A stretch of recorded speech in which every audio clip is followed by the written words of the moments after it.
Hello, everyone, and welcome back to our weekly philosophical talks with Stephen Friedman. Stephen Friedman is the New York Times acclaimed great philosopher and artist, a scientist, and also a great speaker of ours.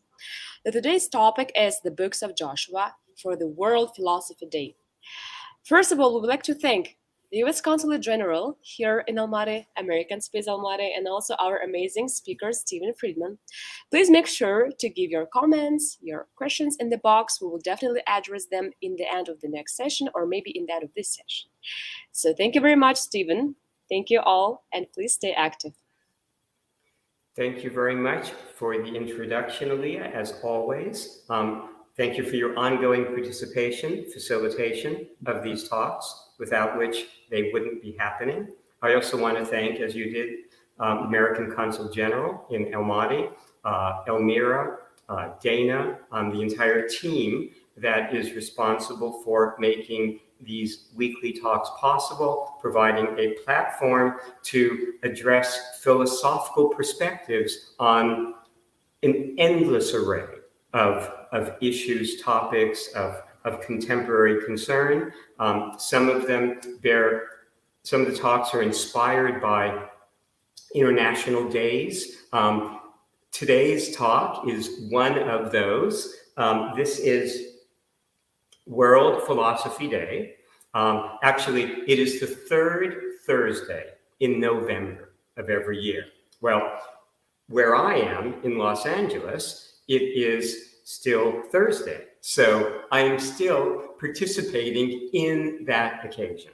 I know where you are in Central Asia, it's already Friday, it's already the 19th, but for me, it's still World Philosophy Day. And I decided for this particular celebration of the occasion, I would talk about the books of Joshua, which is a narrative poem, a philosophical, autobiographical narrative poem that I wrote over 10 years ago, actually in around 2008. It's a little over 100 pages. It is poetry. So it's an epic poem, would be traditionally considered such.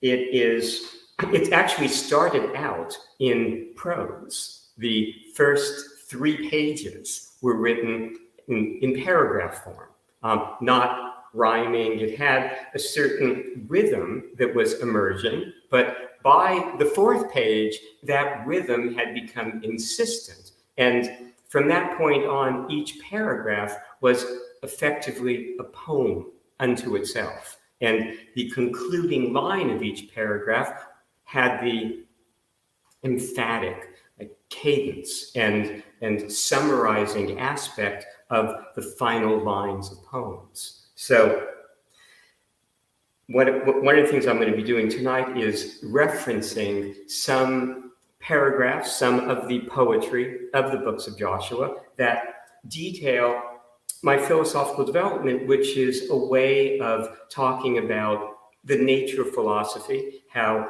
I came to it, how I came to understand it, and what became the basis for the philosophical results that I've been elaborating in these weekly talks. I should mention where the title comes from, Books of Joshua.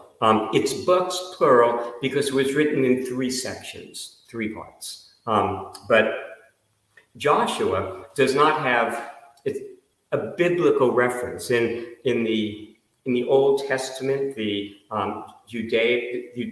Judeo-Christian tradition, the Joshua is a prominently featured historical figure. For me, it turns out the writing of the books of Joshua was preceded one night by my watching a movie, War Games, a movie about a computer that was in control of playing war games and in control of the sort of the nuclear arsenal of the United States to prevent an accidental nuclear catastrophe. through human error.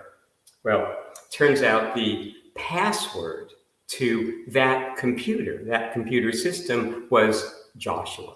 And there was something about the sound of it and in the context of that film, it being a key, a point of entry. So that became the basis for the character that I write about in the books of Joshua that really is me, very, very lightly fictionalized. So, okay, so we're going to be talking about, some of the poetry, and mainly the books of Joshua deals both with autobiographical elements and philosophical elements. I'm going to be stressing the philosophical elements, and especially those that contributed to my philosophical development. Okay?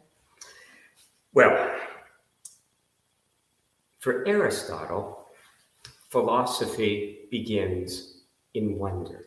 And we've talked about Aristotle's relationship to the early development of philosophy, his focus upon rigor.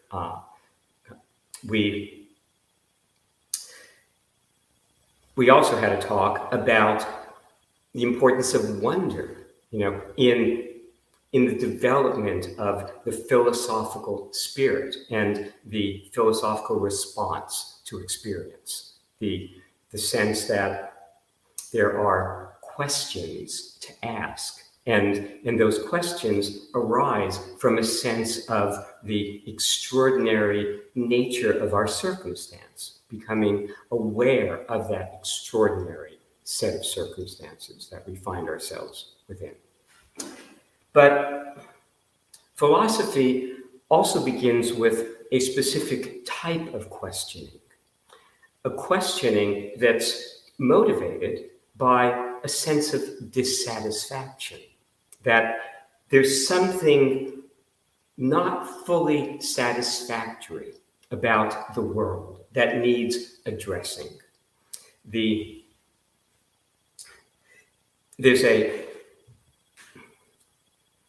a famous phrase, the riddle of the world.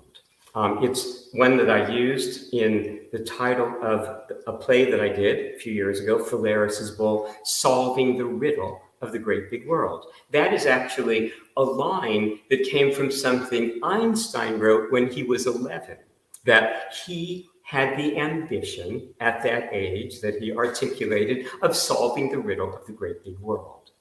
Now, I've mentioned in the past Andre Malraux, the 20th century intellectual, art historian, novelist, the only person for whom Picasso ever stopped painting when Malraux visited his studio, because Malraux was seen as the most compelling conversationalist that Picasso knew, one of the great conversationalists of the 20th century. Well, Malraux, in Anti-Memoirs, a book that I've referenced a number of times, wrote about the supreme riddle of this world. What am I doing on this earth where sorrow reigns? The notion that happiness is self-contained, asks no questions. It's our sense of a world awry, not satisfactory, that generates the most profound questions and the most urgent questions. Happiness is a sense of engagement. We're not standing back and observing. We're actively engaged in some activity that takes our mind, off of our off of the broader circumstances in which we find ourselves. When we stand back, that's when the questions arise. And as I said, as Malraux put it, the most profound question of being in a circumstance where things are not fully satisfactory, or even less so. It's actually the source of the great religious traditions. Buddhism begins with Siddhartha's discovery, the future Buddha's discovery of disease, old age, and death, when he leaves his palace as a young man of 29. He'd been living an isolated life, and for the first time he encounters the brute reality of human life, disease, old age, and death. And his original motivation is to put an end to them, to put an end to mortality. That's the ultimate source of the Buddhist tradition. Well, and the first noble truth, as it's called, of Buddhism, all life is sorrowful. All life is dukkha, which means sorrowful or awry. Something is not quite right here that needs to be answered. And it needs to be answered through some religious response, some technological response, but something to address the situation that is not everything we want it or need it to be. The Judeo-Christian Islamic tradition, the other great religious tradition of the last several thousand years, originates with the myth of the fall from the Garden of Eden, the fall from grace, the fall from a perfect world where there is no mortality, there is no suffering. The Christian, Jewish, Islamic enterprise is to somehow regain, that condition through a new relationship with God, or a rediscovered relationship with God. But the point is, we need to go beyond our current circumstance to find an answer. And in relation to World Philosophy Day, the patron saint of philosophy, whom I may be talking about next week because it's her feast day, November 25th, is Saint Catherine of Alexandria. Saint Catherine of Alexandria was a 4th century Christian woman who, at the age of 19, was tortured to death for her learning, tortured to death on a wheel that became known after her, a famous torture device, a horrific torture device, St. Catherine's wheel. So the patron saint of philosophy is someone associated with the extremity of human suffering. Well, philosophy is not religion. Philosophy is not grounded in faith or belief or a point of view or assumption or theory. Philosophy operates at the limit of rigor. And that limit of rigor is where philosophy seeks its solution to the fundamental and the broad range of challenges that we face encountering this experience. And I've talked a little bit about rigor in the past. Rigor is of difference. We exist in difference from everything else. Any two objects are approximately the same, but rigorously different. It is rigor that is the basis for our existence. We exist in difference from everything else. It's the basis for our dignity, that we are distinctive from everything else, and it's the basis for how philosophy achieves rigorously what religions aspire to in terms of faith or belief, that we use terms like salvation or enlightenment for.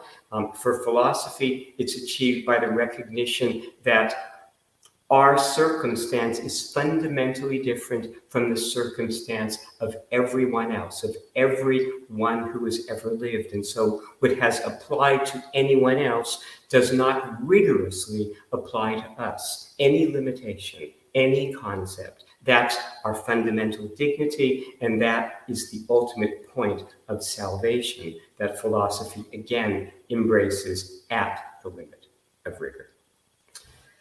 Now, in relation to that, my introduction to philosophy occurred when I was 12. I had been reading a lot of science. My parents allowed me to subscribe to book clubs. There was a book club called the Library of Science that actually was well beyond what I was capable of understanding at that age. But that's often how one develops, intellectually. If one encounters things before one is fully prepared and almost forces oneself to rise to their demand.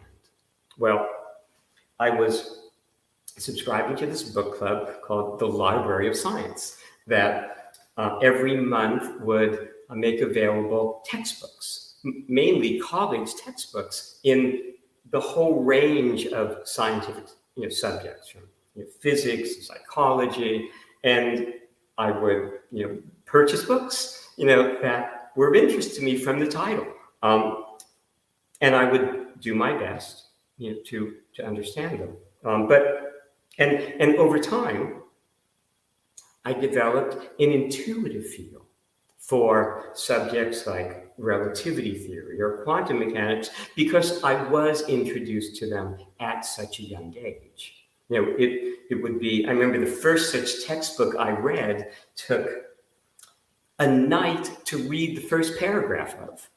Okay?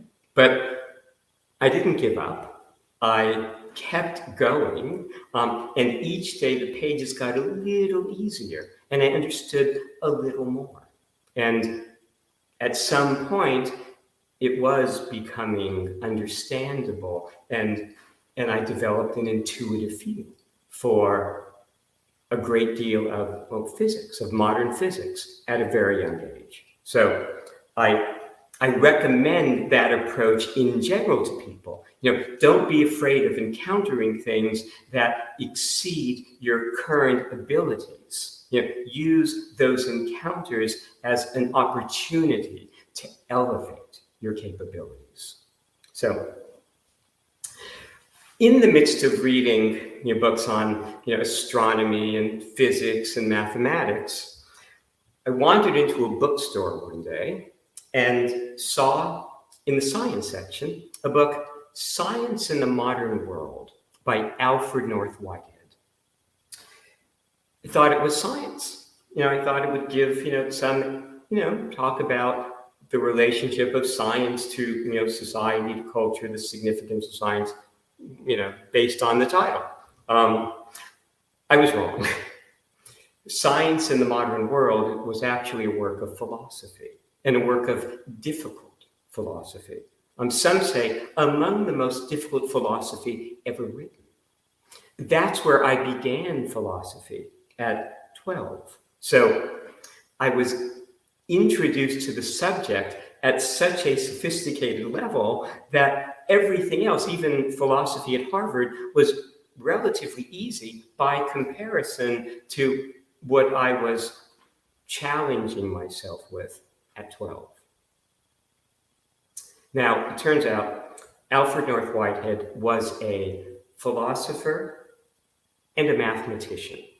He was co-author with Bertrand Russell of Principia Mathematica, one of the great works in the history of mathematics. It was an enormous intellectual undertaking that represented Whitehead and Russell's attempt to reduce all of mathematics to fundamental basic principles of logic. And it was an enterprise that was inspired by the work of the philosopher Immanuel Kant a couple of centuries earlier. It was 3 volumes, 1,000 pages each, in small print, a massive, massive endeavor. And so, an exercise in rigor. When people think of philosophy today, they don't, well, I find that even professors of philosophy don't often have a clear sense of the nature of the subject. And in any case, every philosopher is really faced with the task of articulating and defining the nature of the subject. Philosophy for the great 20th century philosopher Wittgenstein meant something a little bit different than it meant for Kant in terms of how their work revealed the subject to themselves. Same thing for me.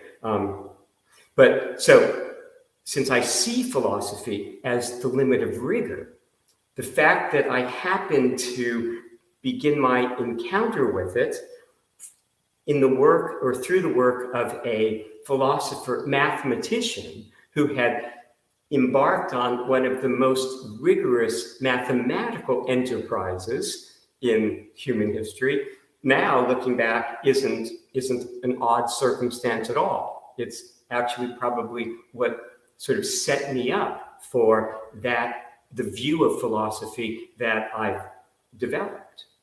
But one of the interesting things about that enterprise by Whitehead and Russell is a few decades later, a great mathematical logician emerged, Kurt Gödel. And Gödel, in two very thin papers, was able to demonstrate that the enterprise of Principia Mathematica was theoretically impossible. That it was impossible to develop a reduction of mathematics to logical form that could be proved both consistent and complete. In other words, be established as not having internal contradictions that would be fatal to the effort, and being able to generate all possible mathematical results. Gödel proved the impossibility of that enterprise. Let me show you, I have some photographs of these individuals. Okay, so actually, let me just show you a few. I mentioned Aristotle. That's a bust of Aristotle, a little over 2,000 years ago. I mentioned Malraux.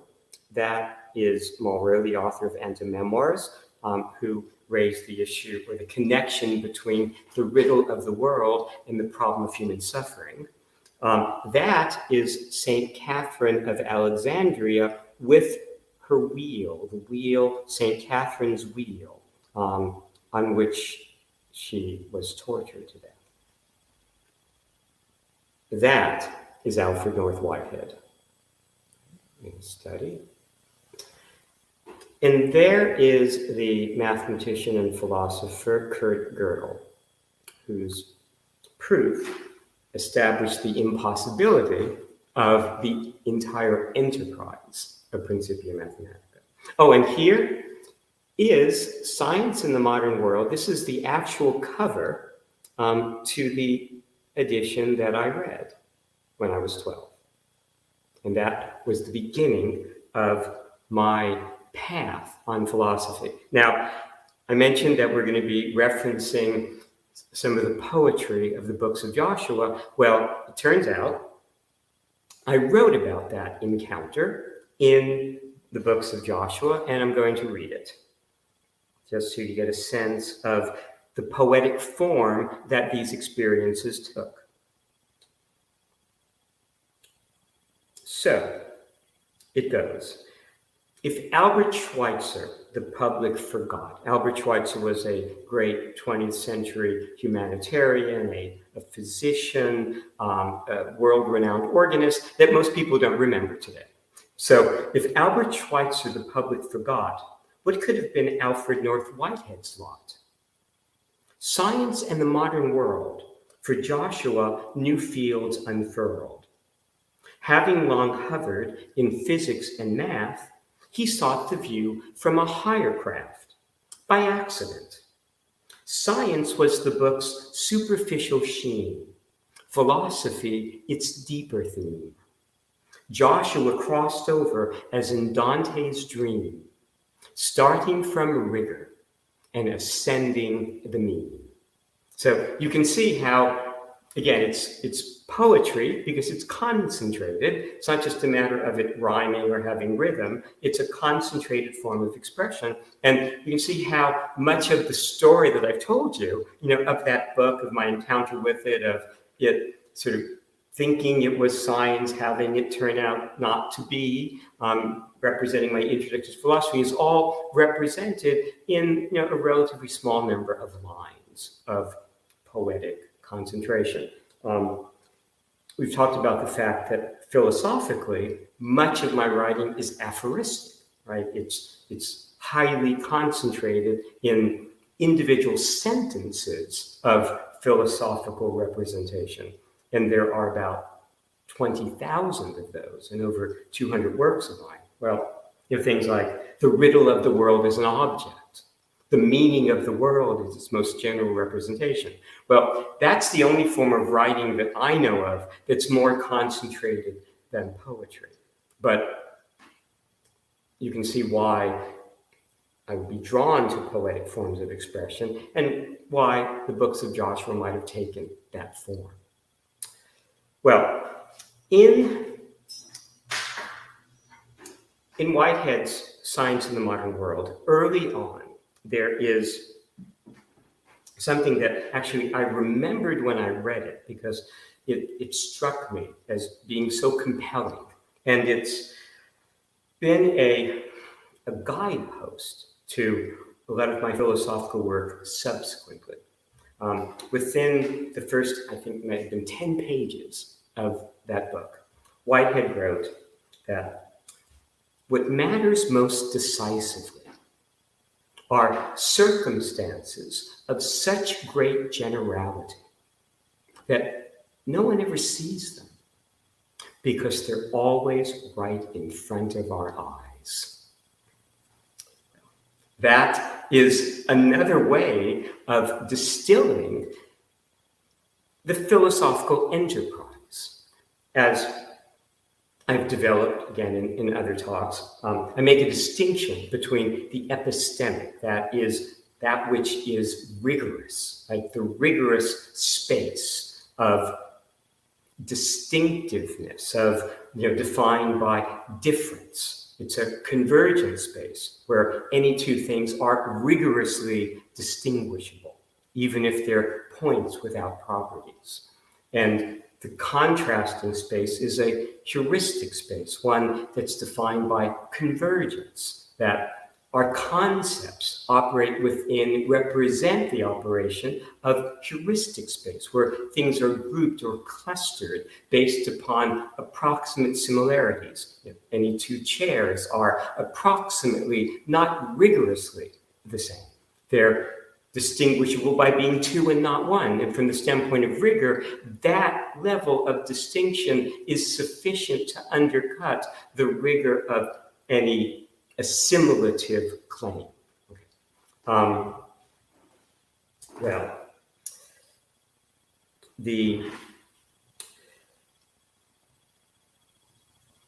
One of the most important aspects of the epistemic, of that rigorous space that philosophy is attempting to articulate, represent, make available to us, is that it's always right in front of our eyes. It's actually the space that we would see, the world that we would see if we opened our eyes to this world, to this experience for the very first time, but with our present powers of cognition, of perception. What obscures it is our conceptual space, our heuristic space. And the easiest way to understand how the heuristic obscures the epistemic is in relation to how people draw. People have trouble drawing because they're not drawing what they're seeing. They're drawing their concept of what they're seeing. And that goes back to childhood. Children's drawings are typically stick figures. The face is an oval, and the body is made up of lines. And the legs are, and arms are lines. Well, the child is not seeing the body that way. What the child is drawing is his concept of the body, or her concept of the body, of the face. So from a very young age, we are acculturated to a linguistic space, a heuristic space, a societal space, a space that facilitates our cooperative activities, allows us to coordinate our efforts, allows us to build societal structures that facilitate survival. But salvation is in the opposite direction. Salvation is at the limit of rigor, and a rigorous space is an unfamiliar space because each moment is distinguishable from what came before. So what I emphasize is, if you look around, everything that you can name, everything that you can describe, everything that is familiar to you is heuristic space, a conceptual space, an approximation to the world. Epistemic space is strange and beautiful and new, moment to moment. And it's right in front of our eyes. And I've emphasized also that that space, that rigorous, what I call epistemic, philosophic space, distinguished, characterized by difference, by distinctiveness, is the landscape of Eden. Okay. And one of the things that I now sort of emphasize in terms of what we are not seeing is a circumstance like the world is different in different directions.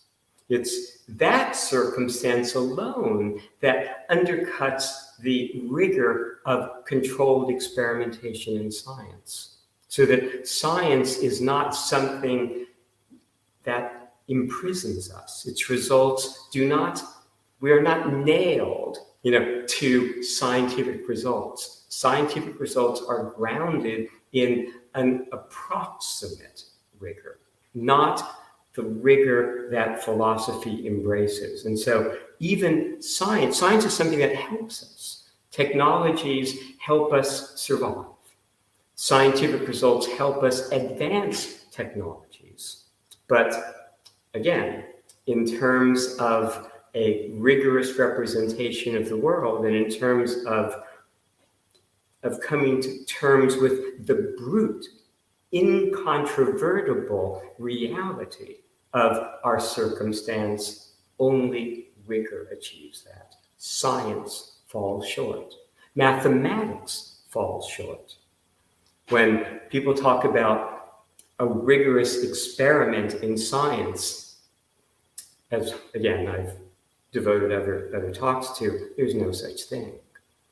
When people talk about experiments that establish, or studies that establish causation, establish correlation, not causation, there's no study that rigorously, theoretically, can establish causation.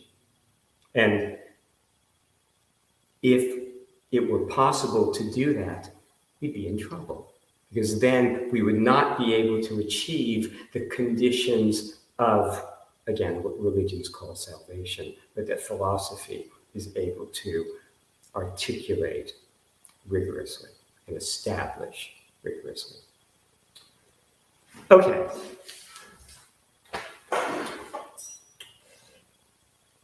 Now,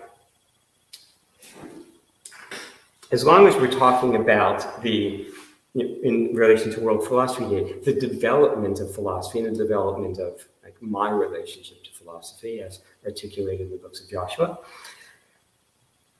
we must mention Socrates, right? Socrates is at the beginning of the high Western philosophical tradition. We can point to the origin of that tradition with the final lines of Plato's Apology, the first dialogue that Plato wrote, in which he recounts the story of Socrates' trial for corrupting the youth of Athens with his teachings that questioned the existence of the gods. Socrates was about questioning. The final lines of that work by Plato, after Socrates has been condemned to death by the Athenian court, go, Socrates says to his friends, and so we go our separate ways, you to live and I to die. And which is better? Only God knows. The point of the Socratic response to the world, why Socrates is seen as the seminal Western figure in history of philosophy, is something that I later put in the following terms in an aphorism. We suffer not because of what we know, and not because of what we do not know, and not because of what we cannot know, but because of what we think we know, unjustifiably, short of the limit of rigor. Now, I poeticize Socrates and his role very concisely in Joshua, and it goes like this. Onward now we go, to study what we think we know, compared to what is truly so. A process Socrates began to die the model of a man over 2 millennia ago. So again, you see how a lot of experience, thought gets distilled and concentrated in the poetry of the books of Joshua, and even more so in the philosophical aphorisms that I write. I'm all about concentration and distillation.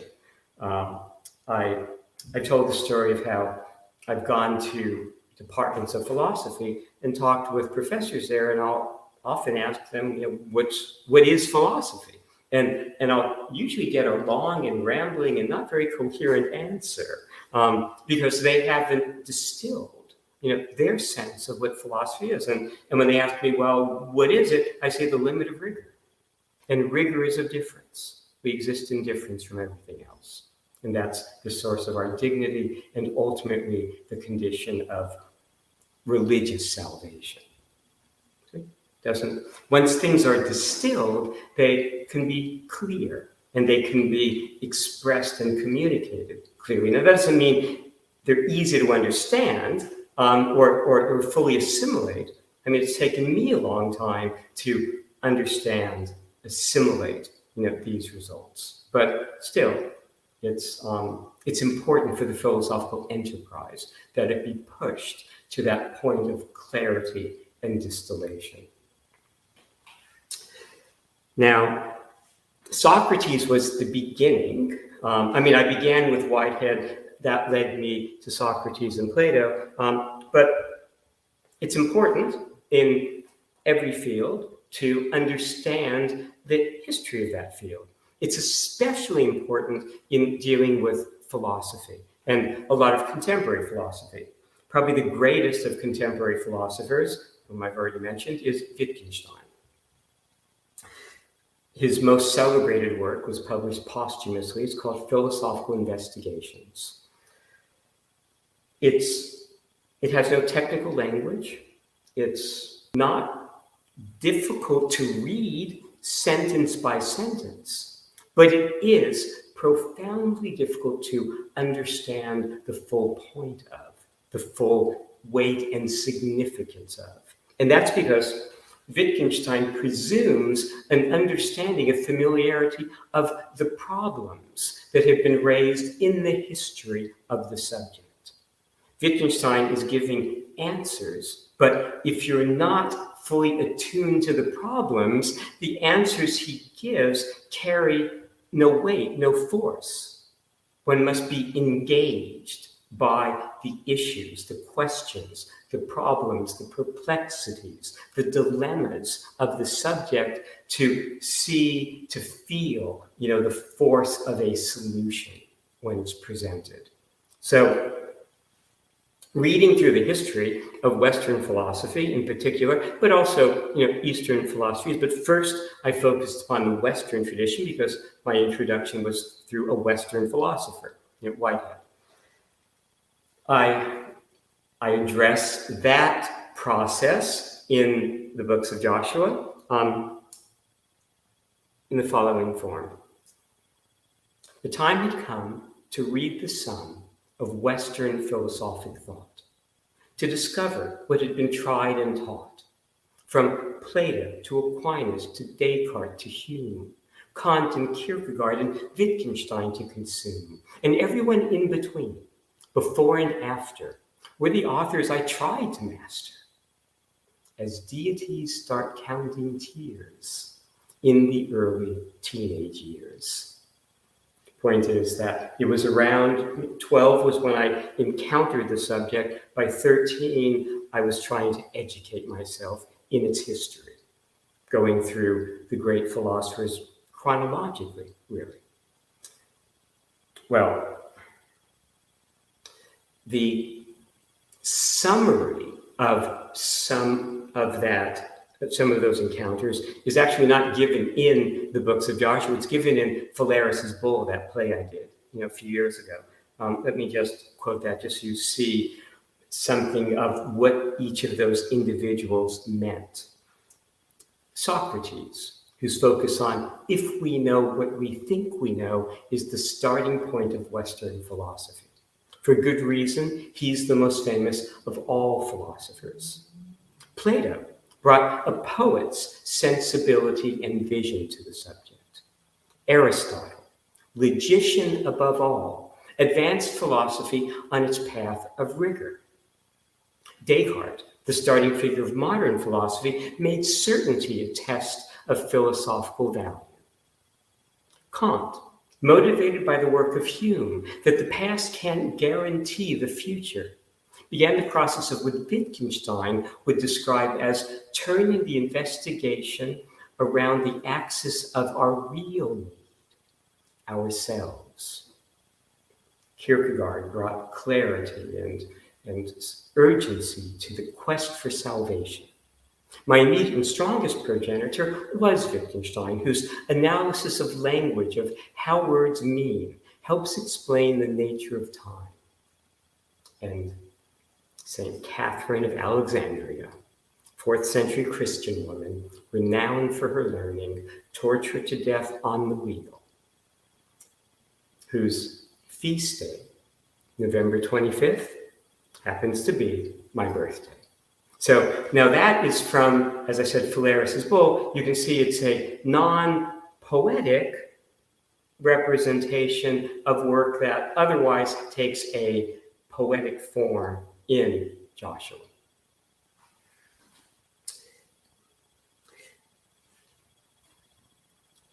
Very early on, all of those readings, that encounter with the history of Western philosophy, began to take a creative form. I started writing little essays in philosophy. When I was in the 11th grade, on parent-teacher night, I remember hearing from my parents that my French teacher, who was interested in the various dimensions of students' lives outside of French class, was talking about how one of her students, me, was writing a book on philosophy. Well, it wasn't really a book, but I was writing papers on different topics in philosophy inspired by my readings that could have been assembled into a book at that point, honestly.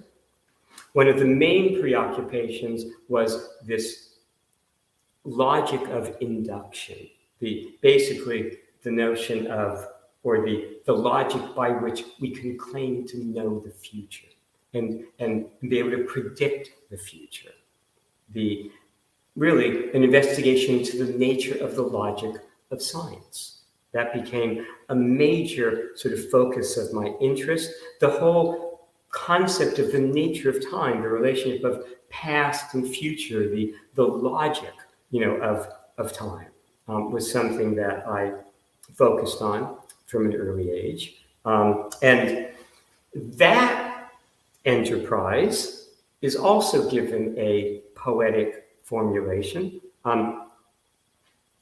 It begins with a reference to a girl from Oz. Let me just explain that. There was a girl in my class, several of my classes in high school. Her name was Glinda, which to me sounded like Glinda.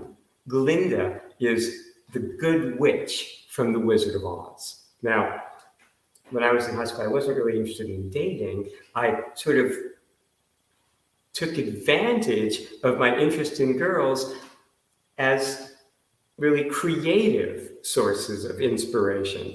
They became muses for me. So she was one of those muses. And the formulation in Joshua goes like this. And then a girl from Oz appeared and waved her magic wand, a second muse to guide him to enchantment and beyond.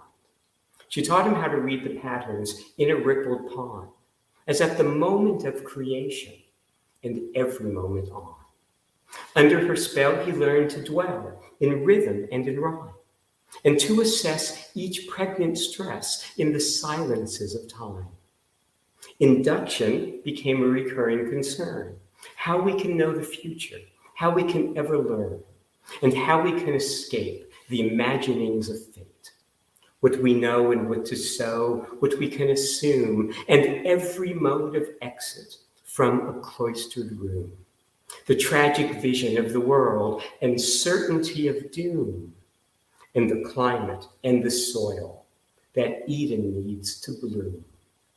These obsessions form processions of symbols in the mind, abstractions of subtractions, detailed and refined, an answer to a dancer, choreographed to a will resigned, but seeking a solution in symbols of another kind, something he could not be sure that he would ever find. So, right at the beginning of an enterprise, or until we've reached the end of the enterprise, we don't know if we'll ever achieve the goal, whatever our ambition or whatever our vision of a problem and its solution might be. So, fortunately, by pushing my philosophical inquiries, pushing my sense of the nature of rigor, it was possible to achieve the kind of results, that I've been talking about, the last year and a half or so. But early on, like in high school, it wasn't clear where the enterprise would lead. Now, this issue of questioning, right, and the issue of coming to terms with the sorts of preoccupations of the Western philosophical tradition and other traditions was a driving force. It's something that one needs to be apprised of one's predecessors, in a field, in an enterprise. It enriches whatever one is going to do subsequently and creatively on one's own. But as I mentioned on the outset, philosophy in general is driven by an acknowledgement and awareness of problems that human life presents, that human beings encounter, profound problems. It's, as I mentioned, been the progenitor of the great religious traditions, and it's motivated a great deal of philosophical work and response. So that was always present, always a driving force in my work. And in fact, one of my practices when I began writing philosophy was to imagine myself, to place myself in some horrific set of circumstances, to imagine myself burned half alive, to imagine myself buried alive, to imagine myself in a capsule in outer space floating to certain death, to imagine myself in horrific circumstances. And then I would say, now write philosophy and see if your philosophical results can rise to the demand of that occasion, that extremity of circumstance. It's one thing for an approach to help relieve a headache. But again, philosophy, like religious traditions, is addressing extremes. The early encounters between Buddhists and Christians were marked by astonishment on the part of Buddhists, whose enterprise within Buddhism was to end human suffering or find a way out of human suffering. When early Buddhists encountered Christians wearing a cross, a symbol of a torture device, they couldn't believe what they were seeing. And they would ask, why do they worship a man being tortured? Well, why is St. Catherine of Alexandria the patron saint of philosophy? Unless your work, your response can address the worst of human circumstance, it's not adequate to the demands of human circumstance. So it was always a question of trying to push the results to such a degree, to such a limit, that they would be capable in horrific circumstances. Now, I have a formulation of that from Joshua, and it goes like this. It refers to, actually, Martin Luther. And let me just give you an introduction to that. Martin Luther, the originator of Protestant Christianity in the early 16th century, was motivated to articulate a doctrine of salvation by faith alone, separating his work from that of the preceding Christian tradition, what we now call the Catholic tradition, that embraced the importance of sacraments, where one would go to confessional to confess one's sins. And if one didn't confess one's sins, prior to the moment of death, then one's fate would be horrific. One would end up in hell, not be redeemed. So in Martin Luther's view, the early Christian tradition had power, but it had power within the exercise and the practice of the sacraments. Well, for Martin Luther, the problem was he would go into confessional. He was a monk. He would go into confessional. He would confess his sins, his evil thoughts, his impure thoughts, anything that he thought might separate him from God and from heaven should he die at that moment. Then he would leave the confessional, and such thoughts would enter his mind again. So he'd have to go back to the confessional. He was never successfully able to leave the confessional because he was always getting impure thoughts that sent him back. And he lived in terror of what would happen if he died at the moment of entertaining such a thought. So his elaboration of the doctrine of salvation by faith alone, independent of the practice of the sacraments, was not a luxury, it was a necessity for him, given his psychology, his relationship, to the tradition. I also mention here a brodequined bone. It's another torture device. Again, I mention torture periodically in philosophical contexts, because just as Christianity addresses that issue from the outset, philosophy wants to address it in its extremity. So here's the passage. Martin Luther could not leave confessionals at bay. He lived within recycled sin, resistant to decay. Try as he might, he could not fight the curse within the clay. And so did soul and circumstance divert themselves one day.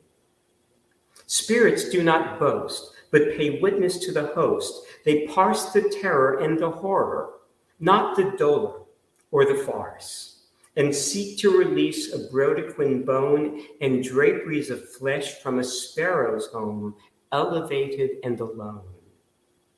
And Catherine sends her legions forth to embolden Joan on her journey north towards a trembling star. And her only trace is the wind on your face, blowing from afar. So again, there's the reference to Martin Luther, his struggles with confessionals that led to the development of Protestant Christianity. He was motivated by necessity, by the pain of his circumstance. Brodequin bone, again, torture device. That actually, draperies of flesh from a sparrow's home, that's a reference to St. Catherine elevated on the wheel. And when I mentioned Joan, that's Joan of Arc. Joan of Arc attributed her motivation, her guidance to voices. And the voices that she was relying upon were the voices of St. Margaret and St. Catherine, the same St. Catherine who's the patron saint of philosophers. Now, I also mentioned the importance for me in writing philosophy of imagining myself in horrific circumstances that the philosophy could then successfully address. And here's the Joshua version of that. Dostoevsky's Cervantes and Defoe took Malraux to torture his heart, and Picasso, overwrought, received him with a blinding start. The order of things unjustifiably brings an innocent girl to the torturer's cart. Such a world were better left to spin itself apart. And Job is an ode to barbarity, despite the mode of deity, or whatever it claims to be. So imagine yourself burned half alive, then see what justification can survive. Now, just to explain a little bit about that, at the end of Antimemoirs, Malraux addresses the issue of torture to death, because he considers that the most profound of all experiences that a human being has to address. In the same way that Christianity recognizes that. The tradition begins with a man being tortured. Well, I mentioned here, Joad is an ode to barbarity. Malraux wrote that Dostoevsky represented the only reply since the Sermon on the Mount to the holy barbarism of the book of Job. The notion that if the order of the universe must be paid for with the torture of one innocent child by a brute, I'm handing in my ticket. That was Dostoevsky's sort of protest against circumstances that he felt intolerable on their face, on their surface, that the Christian tradition tries to resolve, and the philosophic tradition, again, is responding to not through faith or belief or opinion or theory as science would, theoretically, but through a limiting rigor, okay? Where all the concepts vanish. The enterprise of Buddhism is really to find a way to end concepts. When Buddhism when Siddhartha Gautama seeks to end disease, old age, and death, and feels that he's succeeded, he hasn't succeeded by going into a laboratory and curing mortality, as we might imagine going into a laboratory and curing each successive disease. But nevertheless, he felt he had succeeded in the enterprise to end mortality. Well, the only other way you can achieve that result is to end all those concepts. And ending concepts is not an easy undertaking. It took the theory of relativity by Einstein to end one concept, the concept of the luminiferous ether. So to undercut concepts is one of the most ambitious and arduous of all intellectual undertakings. It is achieved philosophically at the limit of rigor, because an epistemic space is a divergent space, and a divergent space is aconceptual by nature, since concepts cluster, group things together. Within an epistemic space, the fundamental reality of our circumstance, there is no clustering. There is distinction, difference, not fundamental similarity. Okay. Another, to make sure the time is allowing, yes. Another person I talk about, not actually poetically, but in the introduction to the books of Joshua, is a prominent 20th century intellectual figure, mathematician, theoretical physicist, the designer of the first electronic computer, the ENIAC, creator of game theory, a Nobel laureate, one of the members of the Manhattan Project, responsible for developing the atomic bomb under Oppenheimer. And the person I'm referring to is John von Neumann, considered one of the great minds of the 20th century. Now, what's interesting about von Neumann's life from a philosophical standpoint, he was not a philosopher, he was a scientist and a mathematician, a physicist, theoretical physicist. Is how it ended. He died of prostate cancer, actually the same thing that Wittgenstein died from.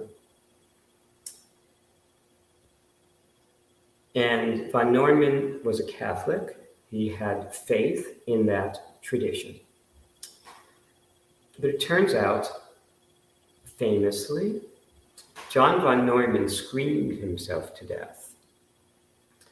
He could not bear psychologically the dying process.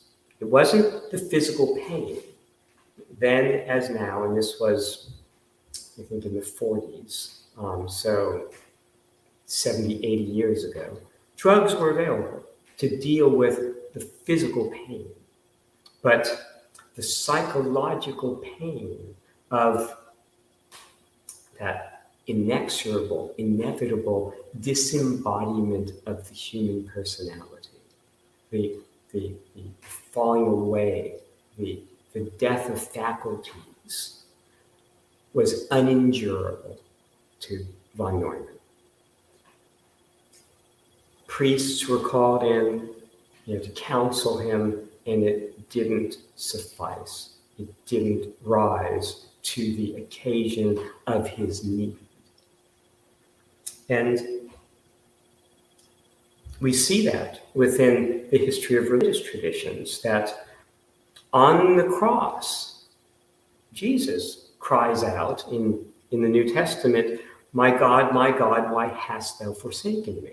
Now that line can be given different interpretations. What's interesting is that within the Buddhist tradition,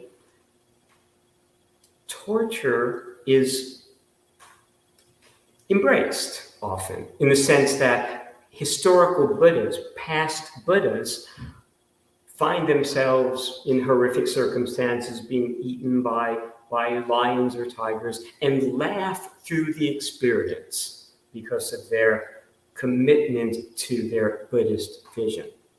that's a strong vision, right? That can stand up to the horrors of that type of experience. Within the Christian tradition, martyrs, even holding to their faith, often suffer through those final moments. So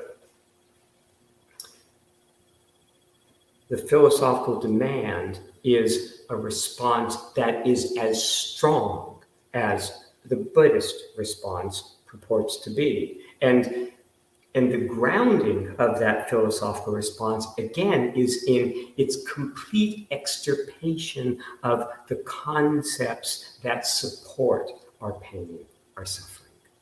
Now, my actual initial experience with the power of ideas, the power of an orientation to deal with even severe pain, came in college. It's also something that I poeticize in Joshua, and I'll read that in a second. But let me just tell you the story first, because it was the beginning of a lot of the important results that I would try to develop. There was a point where I had sprained my ankle in college, but I sprained it badly. And so I was not able to walk without limping, and I was limping badly. Well, in Cambridge, where Harvard is, that can be a challenging circumstance because the sidewalks are very uneven. They're made of brick, they're made of cobblestones. Here, let me show you what such a sidewalk typically will look like, just so you have an idea. I'm going to show you a couple of images.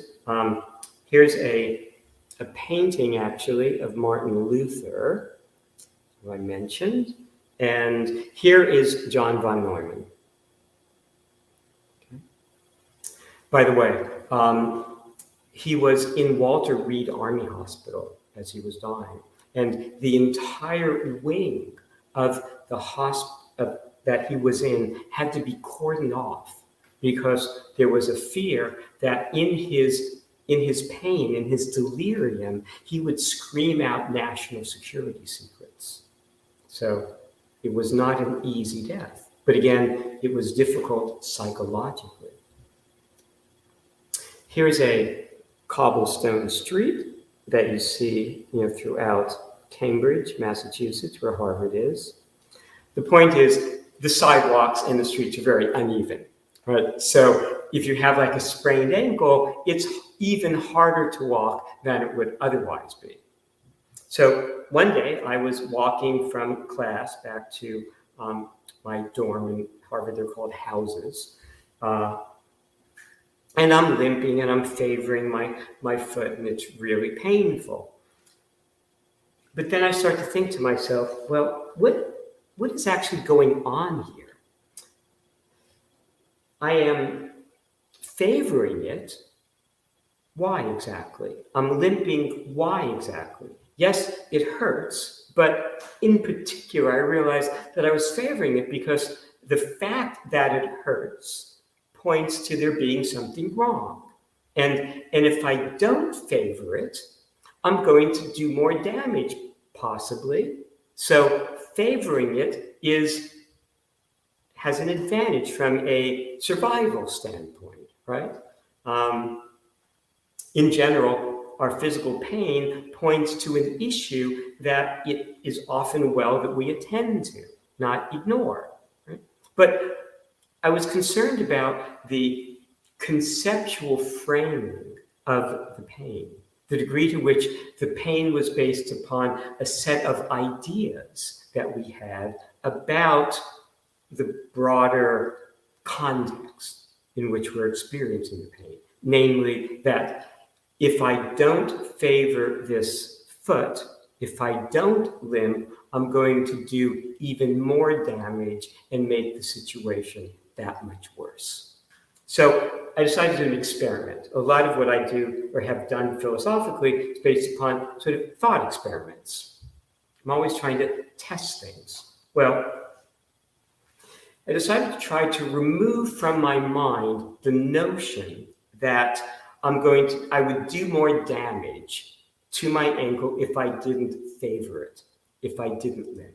So it was, it took a little bit of effort, right, to remove that thought from my thinking, my consciousness. But after, I don't know, 5 or 10 or 15 minutes, or some sort of experimentation, I was able to do that. And once I was able to, again, remove the thought that walking normally will do more damage, two things happened. One, I stopped limping. That makes sense. Two, the pain stopped. I didn't have any more pain. That told me that pain itself can be grounded in our ideas about what it means, what it signifies. I addressed this in Phalaris's Bull when I talk about how we embrace certain types of pain depending upon the outcome we see. For example, the pain we might experience in bodybuilding is something that we welcome because it's leading to an improvement, something that we are seeking. The pain of cancer is associated with decay, mortality, death. And so we recoil, we suffer that pain.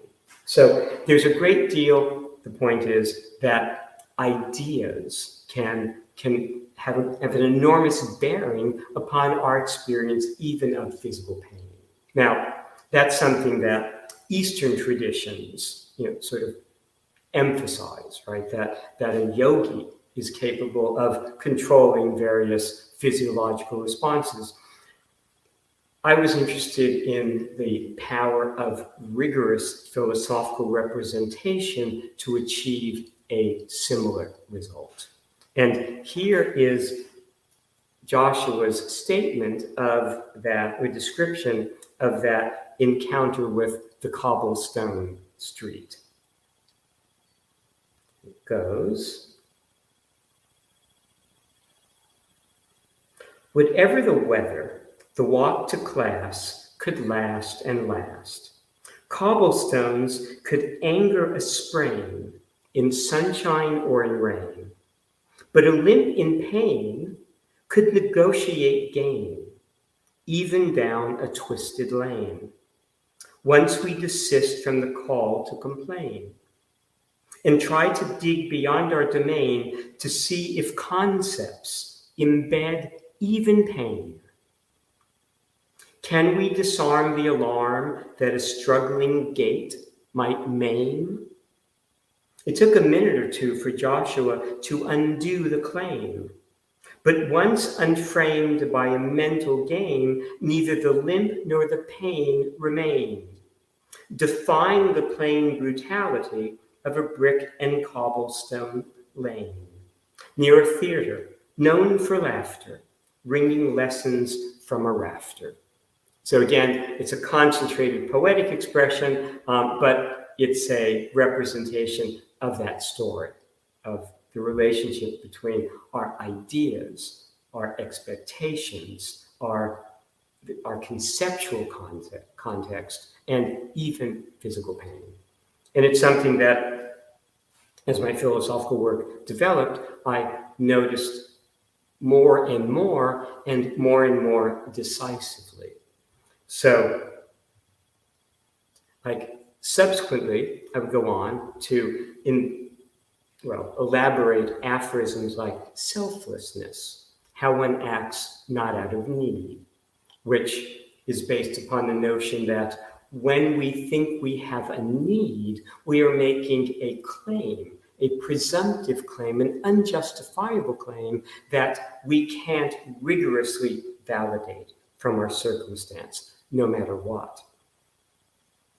I first discovered the power of that type of thought when I was experiencing aquaphobia one day. That was one of my main phobias, the fear of heights. that would manifest itself when I looked up, not down, but up, and saw nothingness. I would get queasy. But I ran that thought through my mind, selflessness, how one acts not out of need, and suddenly the acrophobia, the queasiness was gone.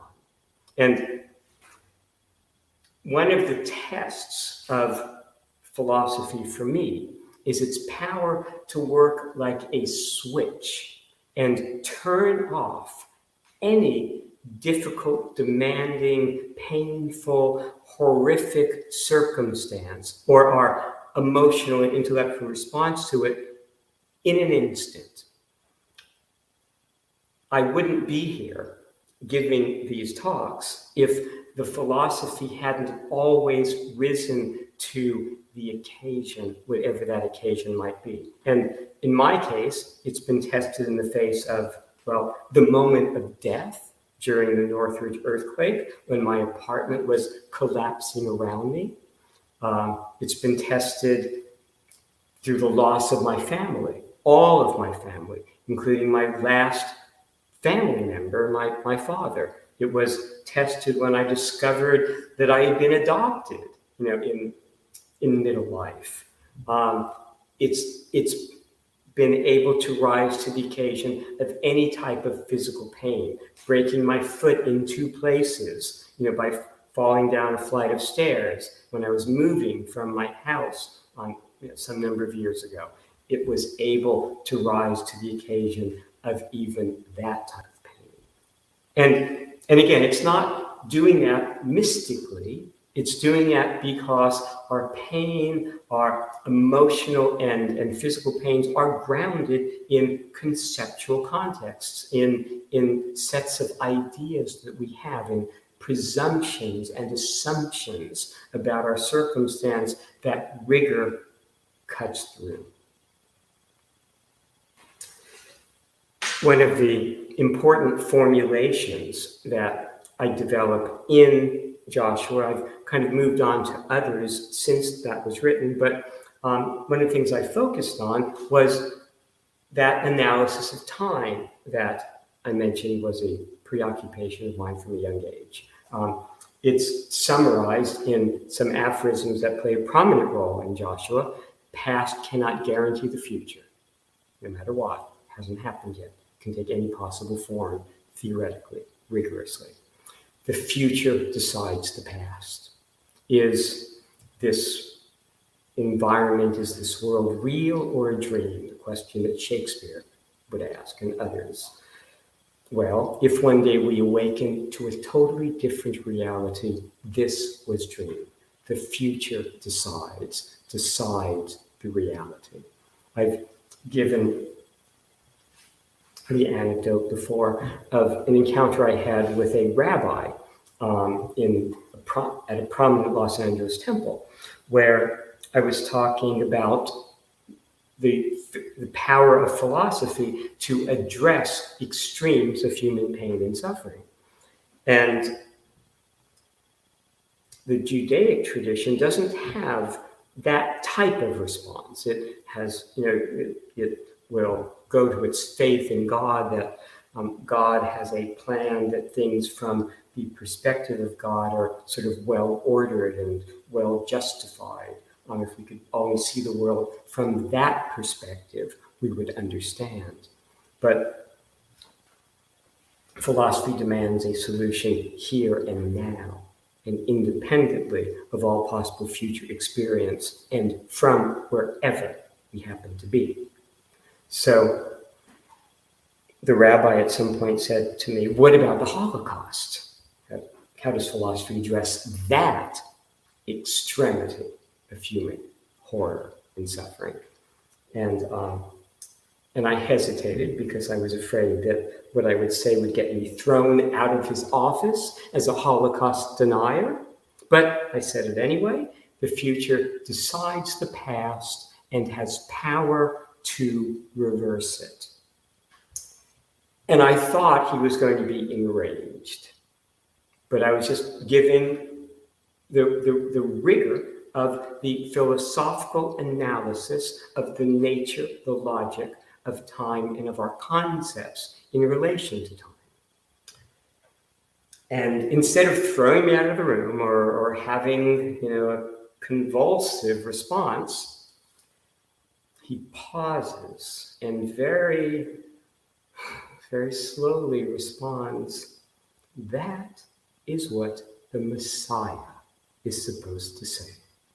Well, I didn't know that, but if that is the case, then the Jewish tradition in that conception of a Messiah is consistent, is in tune, is consonant with the nature of ultimate philosophical understanding. So, and we're coming to the end here. I wanted to close with some things from the end of the books of Joshua that give some of these ideas, again, a poetic form. So now we're talking about the solution to these issues. Okay. The spell of the past has no certain cast, cannot last to suture the future. If not the past, what of reality will hold fast? Only what comes last. And so the future decides the past. Is reality not done? It has not yet begun, so far as we can say, regardless of how we pray. What then must we fear? Only what can guarantee it will not disappear. For thresholds on high, nothing far, nothing near, if we hold rigor dear. As God, ensconced beyond provisional fear. What can justify a tear?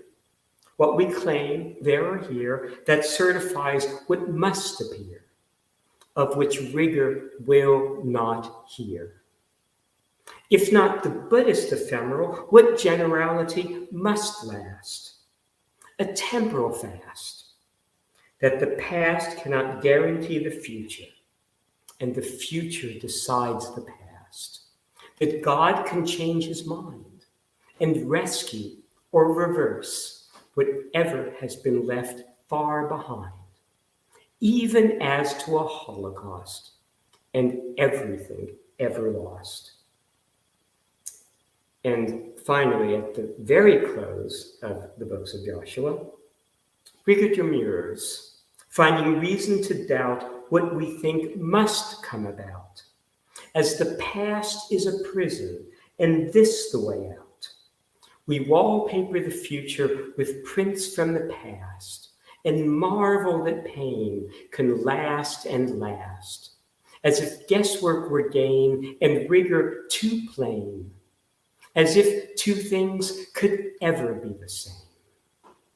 But that they cannot is what we forgot in journeying far from Eden.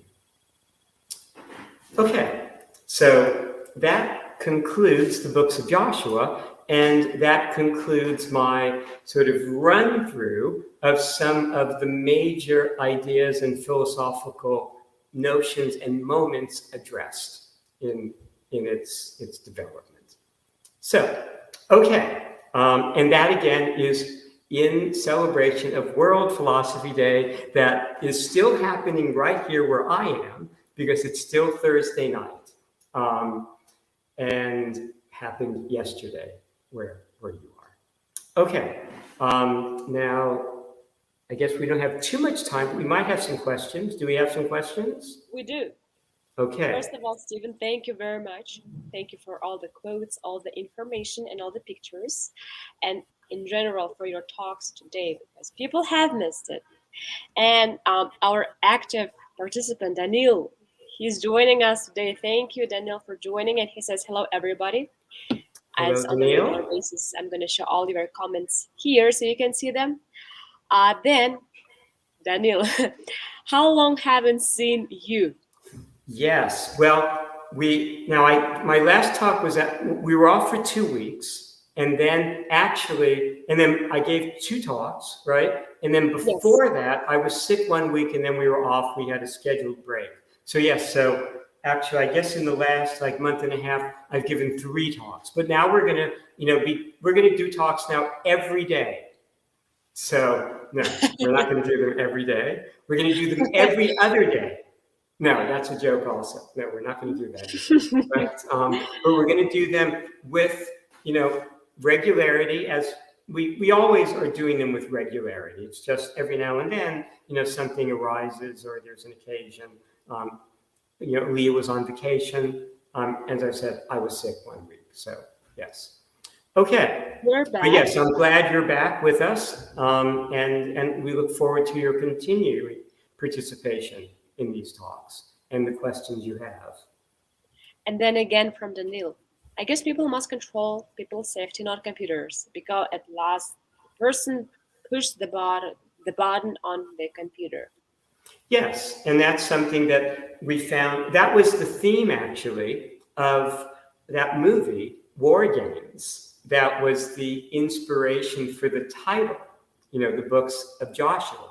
The idea that you really want human beings ultimately to be in control, in the sense that, yes, human beings can make mistakes, but technology can fail too. And complicated technologies can fail in unexpected ways. So, like tonight, I had to replace a light bulb that began to fail. Now, I didn't know when it was going to fail. It started to flicker. Well, technologies, especially as they become more and more complex, become vulnerable to failures. It's entirely possible that at some point we'll develop technologies that are simply too complex to be sustainable. Like, human beings are extraordinarily complex, but we represent billions of years of evolution.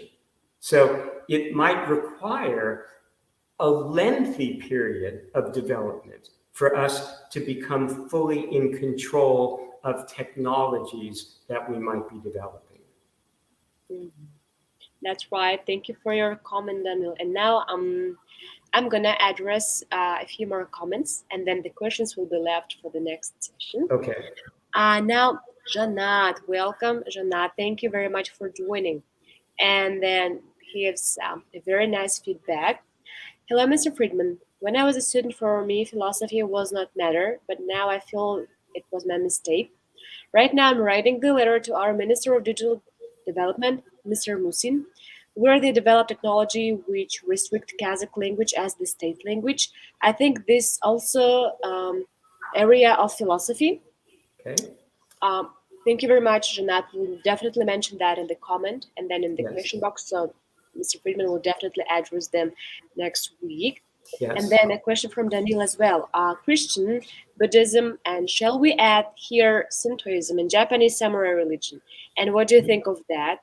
Thank you very much, Daniel. Yes. Then the next question.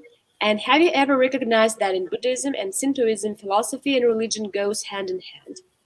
Thank you. Okay. Another question from Janat. My question is only how a digital world is probably impacts the state language of any country. It means we need just understand and adapt to it. Okay. One more, and a few words about Martin Luther. In the end of case, it became 30 years war in Europe, and after that we start have Lutherani's way in Christian. What do you think? Sometimes it's dangerous to organize that deals like Martin Luther. Thank you. And then one more question from Arna. Arna, thank you, Arna, for joining. Hello, sir. What philosophy gives us in our daily tough life? And the last but not the least, from Daniel, he says, please type the last rhyme in chat. Okay. We can do it now. Yes, Stephen, you can just, I don't know, tell 4 maybe or 2 last lines so I can just put them in the chat. Or Daniel, if you want us to, yeah, we can do that right now. Okay, the last, okay, was it like, I don't know, as if guesswork were gain and rigor too, as if 2 things could ever be the same? Is that maybe? Yes. Okay, so as if two things could ever be the same, but that they cannot is what we forgot in journeying far from Eden. Uh-huh. As if two things could ever be the same, but That they cannot is what cannot. we forgot. I'm sorry. Hmm? Yeah, But but that they they cannot cannot as is what we forgot. is what we Forgot forgot. Uh-huh. in journeying far from Eden. Far. In journey in far. Journeying far, F-A-R, far, Far from Eden. from Eden. E-D-E-N. Uh-huh. Yes. Is that, I mean, As there was more. Does he want more of it, do you think? um I think we can show that as if two things could ever be the same, but that they cannot is what we forgot in journeying far from From Eden. Eden, E-D-E-N. Okay, I'm so E-D. sorry. Just a Yeah, E-D. second. Yeah. Let's put it this way. So, for example, in forgot, in journeying far from Eden. Right Yes. here, Daniel, you can see that as if two things could ever be the same, but that they cannot is what we forgot in journeying far from Eden. So that's part of the end of it. Yes. Mhm. Yes. But Daniel, if you want more, please feel free to direct message us on Facebook. We will definitely send you the entire version if you want to. We're always available on the internet. Yeah, like you could, I guess, send him the summary, right? It's in the whole summary. Yes. Yes. Yes. Absolutely, we will do that. So one more time, let's thank our amazing speaker, Stephen Friedman, for today's philosophical talks. Please, guys, don't lose us. We will be having the talks next week. And one more time, big thanks to the U.S. Consulate General, American Space Almaty, and also you, the audience, for staying active. Thank you very much. We really see all your feedback, all your likes, comments. Definitely join us next week and stay safe. Thank you very much, everyone. Thank you very much. Thank you, Aaliyah. Thank you, everyone, for joining us. We'll see you Thank next you week. very much. Goodbye, Yes. everyone. Bye, everyone. Bye-bye.